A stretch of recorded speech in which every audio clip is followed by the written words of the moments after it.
Bu! Se você tomou um sustinho, deixa o like, senão o tio Caronte vai puxar o teu pé de noite. Seja bem-vindo a mais um vídeo aqui na Barca do Caronte, o vídeo número 37. Finalmente chegamos nele no Dia das Bruxas. E no vídeo de hoje eu vou trazer aqui para vocês 7 símbolos que nós temos aí no Halloween, né? 7 símbolos que são muito marcantes no Halloween, que a gente vê nas decorações, nas fantasias, etc, né?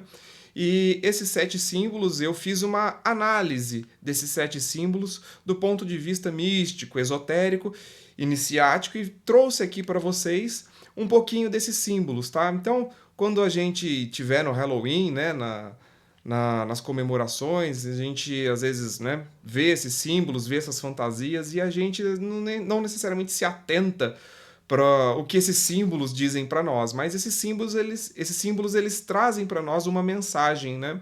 Então vamos começar, tá? Entreguem suas dracmas porque a viagem pelo Halloween vai começar. Muito bem. Eu preparei aqui, né? Tá um pouco difícil de enxergar nessa escuridão com esse óculos, perdão, gente. Mas primeiro, né? O que é o Halloween no final das contas? Primeiro de tudo, a gente tem que lembrar que essa tradição ela remonta, né, à cultura celta e ela vai tratar de dos períodos do que se chama Roda do Ano, tá? Em algum momento a gente vai tratar aqui da Roda do Ano, né, trazer aqui aspectos gerais da Roda do Ano, mas o Halloween, ele é o festival do Samhain, ou Samhain, se você for ler mais aportuguesadamente, tá? E esse festival ele comemora o fim do verão, tá? Então, ou seja, as temperaturas começam a cair, isso, claro, tomando como referencial o hemisfério norte, tá? Então as temperaturas começam a cair, a vida começa a se recolher, se tornar introspectiva, e a gente sabe que nos países mais ao norte, né, a chegada do inverno é um pouco rigorosa, né, dependendo do lugar, e isso traz uma série de símbolos, né, como a vida se recolhendo, as coisas ficando mais estagnadas, o gelo, a neve. Então, esse período, né, comemora a passagem do verão para o inverno. É que temos que lembrar que para essa cultura celta existe verão e inverno, quente e frio. Esse, essa divisão em 4 estações ela é uma coisa mais moderna, tá? É um entendimento mais moderno. Mas o símbolo por detrás do Samhain é exatamente esse de uma transição entre períodos quentes para períodos frios, ou seja, onde a vida acontece de uma forma mais exuberante para onde a vida começa a adormecer, certo?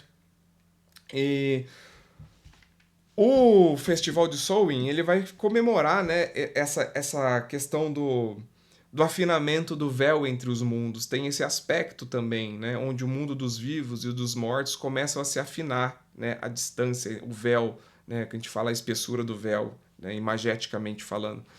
E Halloween, vou deixar aqui escrito, né, aqui na tela. Halloween significa Dia de Todos os Santos, tá? A tradução. Mas ela vem de um termo mais antigo do inglês arcaico que é All Hallows Eve, tá? Então tá escrito aqui.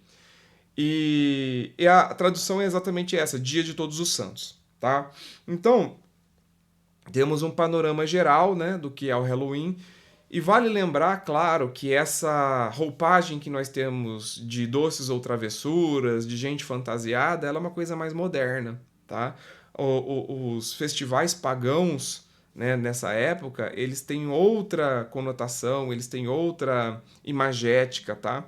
Algumas coisas, claro, elas são herdadas, elas permanecem, mas a forma moderna como se tem, ela não tem muita ligação, tá, com o que se tinha mais tradicionalmente, pelo menos em termos é, simbólicos, em termos de festividade, né? Hoje nós temos algo mais comercial, tá? Então, isso tem que ser levado em conta, certo? Então, vamos ao primeiro dos símbolos aqui do Halloween, que vai ser a luz de vela, né, a luz da vela, o fogo, e a cabeça de abóbora, né, com a vela dentro. De modo geral, a gente sabe, né, a gente estudou isso no vídeo Simbolismo do Fogo, né, na série Os Elementos, que o fogo ele representa uma certa expansão, ele é um elemento que vai trazer para a gente movimento, né, ignição, energia.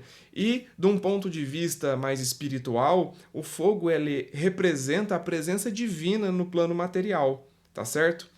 Então, o que seria, né, o fogo, a vela? Ela simbolizaria o guia, tá? O guia da espiritual, o guia da espiritualidade que vai iluminar o nosso caminho para que nós tenhamos clareza, né, e enxergar os caminhos. E o que significaria a vela dentro da abóbora, né? A abóbora, né, a cabeça da abóbora, né, do Halloween, ela tem olhos, bocas, então ela remete uma figura humana. Tem toda a lenda do Jack Lanterna tal, que isso é uma outra história, mas dentro da minha avaliação, da minha leitura, é, a cabeça de abóbora, tendo uma alusão a uma cabeça humana, né, ela vai representar o ser humano e a vela dentro da cabeça simbolizaria o guia interior, o mestre interior da pessoa. Então, a luz interior que guia os nossos passos quando nós estamos num momento incerto, num momento de escuridão. O Halloween faz essa alusão à escuridão, tá? À ausência de luz e tal. O próprio Samhain, que eu citei, ele faz ele tem essa imagem, né, como eu disse, da transição de uma estação mais quente para uma estação mais fria, mais gelada. Então, existe esse simbolismo, tá certo? E aí a luz da vela dentro da cabeça da abóbora seria, né, o nosso guia interior nos guiando perante um caminho incerto, escuro, tá?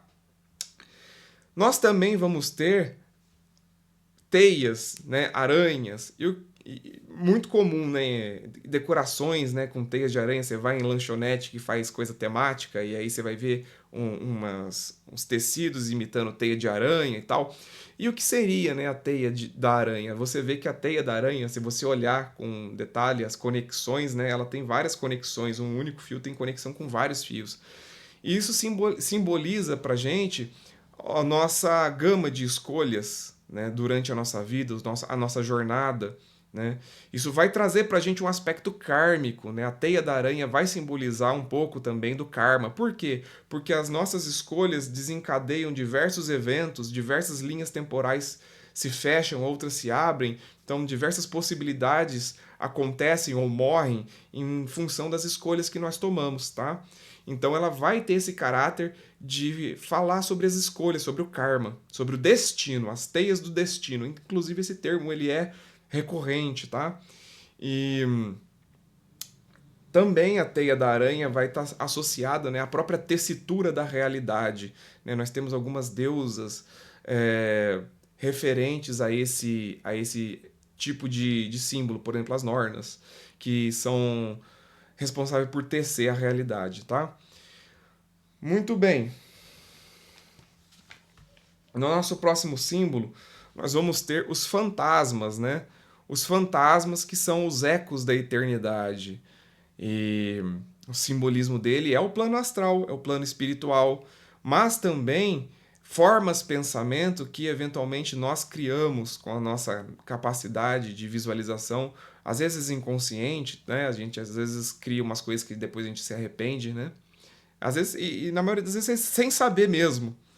Então, os fantasmas eles vão estar relacionados a isso e também àqueles aspectos interiores nossos que não estão resolvidos, né?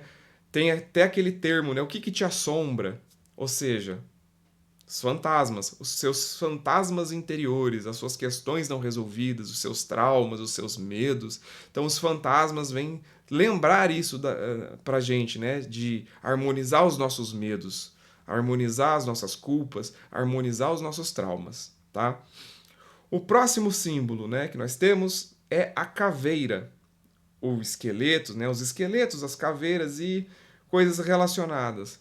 E por que isso é um símbolo importante, né? Porque veja, se você olha para um crânio E você não vai identificar se esse crânio pertencia a uma pessoa preta, branca, né, de etnia X, Y. Se você não vai identificar, você só vê um crânio. Você olha para o crânio, você não vai identificar se essa pessoa era rica, pobre. Você não vai identificar se essa pessoa era boa ou má. Você só vê o crânio. Então isso é um aspecto importante porque o símbolo do crânio, do esqueleto, né, de uma forma geral, ele vai mostrar para nós que nós todos somos iguais no fim das contas. Em que sentido? Nós todos vamos virar pó, certo? Então, aquela pessoa que acha que é muita coisa, no final ela é um monte de osso. É essa a mensagem que o crânio e o esqueleto passa, né? Então ele passa essa mensagem, mas também junto a isso, né, lembrando de que nós somos pó, ele passa a mensagem do memento mori, que é literalmente lembre-se de que você morrerá. Ou seja, esse símbolo do crânio, do esqueleto, ele vai lembrar a gente de, olha, viva o presente. Não fica pensando no passado, nem tão pouco preocupado com o futuro, porque o tempo passa e você não é eterno, né? Então, o esqueleto e a caveira, o crânio, ele vai trazer essa mensagem, essa lembrança para nós. E um outro símbolo interessante, né? O símbolo de humildade. Por quê? Como bem disse, todos nós vamos virar pó, né? Então não adianta você ser arrogante, não adianta você achar que você é isso ou aquilo, aquele outro, né? Todos nós vamos virar pó. Então, o crânio, o esqueleto, ele traz essa mensagem da morte do ego, da morte da identidade. Você olha dois crânios, você não sabe quem é homem, quem é mulher. Você não sabe se esses dois crânios são de pessoas pretas, pessoas brancas, pessoas pobres, pessoas ricas. Então, o ego morre, né? A identidade morre. Você não tem mais identidade quando você só é um crânio.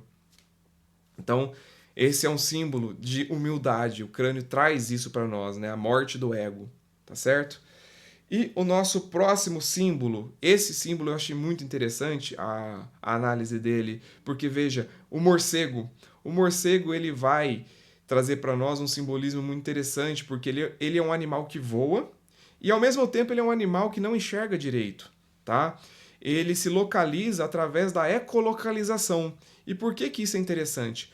Porque nas tradições místicas, o som é muito importante, né? Tem no livro de João, na Bíblia, começa com no início era o verbo. Então, olha só que interessantíssimo, né? Na tradição cristã já tem isso, em outras tradições, como a tradição védica, vai dar muito valor aos mantras, aos sons vocálicos, né? O universo foi criado a partir do som, né? Tem até o termo coro celestial, né?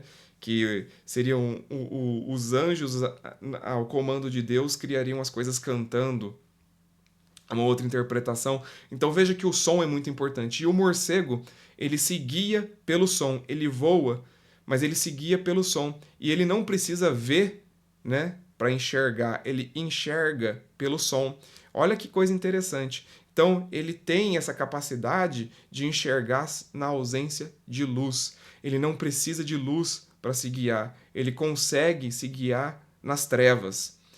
E o que que essa mensagem traz, né? Quando nós estamos munidos do Verbo Criador, do nosso mestre interior, da fonte criativa de tudo, nós não precisamos ver para crer. O morcego é um simbolismo de fé. Você tem diversos animais que enxergam muito bem e que não voam. São terrestres, outros aquáticos, mas o morcego não. O morcego ele não enxerga bem e ele consegue voar. Ou seja, ele precisa ter uma capacidade de percepção muito boa para não bater numa árvore, num prédio, algo do tipo. E ele faz isso usando a capacidade perceptiva do som. Então, essa é uma mensagem muito interessante do simbolismo do morcego, tá certo? E, né, o próximo símbolo, né, o nosso sexto símbolo, não podia deixar de faltar a bruxa. Claro, a bruxa. E o que que a bruxa representa para nós, né? O que que a bruxa coloca para nós? A bruxa é o símbolo, é o simbolismo do iniciado, né, da iniciada e do magista, né? A bruxa tem poderes, a bruxa dialoga com o outro lado, ela consegue ter essa visão além do alcance, né? E a bruxa, dentro da minha leitura aqui, esse vídeo é uma leitura muito pessoal minha, tá? É uma leitura, por isso que não tem referência bibliográfica, é uma análise minha com os meus conhecimentos a respeito dos simbolismos do Halloween. E a bruxa, ela traz esse simbolismo da sábia, da pessoa que tem o acesso ao plano espiritual. E no tarô, eu enxergo ela na sacerdotisa. Por quê? Porque a sacerdotisa guarda segredos e a bruxa guarda segredos. A bruxa guarda segredos, ela é detentora dos segredos ancestrais, ela traz uma ancestralidade, né? Ela traz essa relação com o oculto, com os segredos que não estão fáceis de serem identificados. Não é qualquer um que acessa os segredos. A bruxa, ela sabe como acessar. Ela tem o conhecimento das ervas, ela tem o conhecimento das estrelas, das cartas, ela tem o conhecimento de toda uma ritualística. Ela sabe falar com os ancestrais que já partiram. Então a bruxa, ela tem esse caráter do iniciado que consegue acessar os segredos, tá? E a bruxa, ela é interessante porque ela é uma síntese de todos os outros símbolos. Porque se você reparar bem, a bruxa, ela tem o guia interior, a bruxa, ela tem a noção de karma, ela tem a noção das ações e das consequências, por isso ela é uma pessoa sábia, ela não faz qualquer coisa de qualquer jeito, ela não dá ponto sem nó. A bruxa, ela tem o mestre interior dela, ela não precisa ver para crer, ela confia na providência divina, né? Nos deuses, nas deusas dela. É, a bruxa, ela já passou pela morte do ego, ela entende o lugar dela no universo. A bruxa também já se harmonizou com seus fantasmas interiores, ela é senhora de si mesma. Ela não deixa o passado atormentá-la, ela não deixa os traumas atormentarem ela. Então, se você perceber, todos os símbolos, né, que foram descritos anteriormente, eles se resumem na bruxa. A bruxa é a síntese de todos os outros símbolos que eu trouxe aqui para vocês. Então isso é muito interessante. E como ponto final desse vídeo, quero trazer que a minha leitura do Halloween é uma leitura que diz assim: olha, o Halloween pode ser visto como um símbolo, como uma alusão a um processo iniciático, se você souber olhar para os símbolos certos e da maneira correta, né? Correta, assim, da maneira mais iniciática, da maneira mais esotérica. Então, essa é uma possibilidade. Se você gostou desse vídeo, por gentileza, deixa o like, curta, comenta, compartilha e feliz Halloween! Um grande abraço a todos e até o nosso próximo vídeo.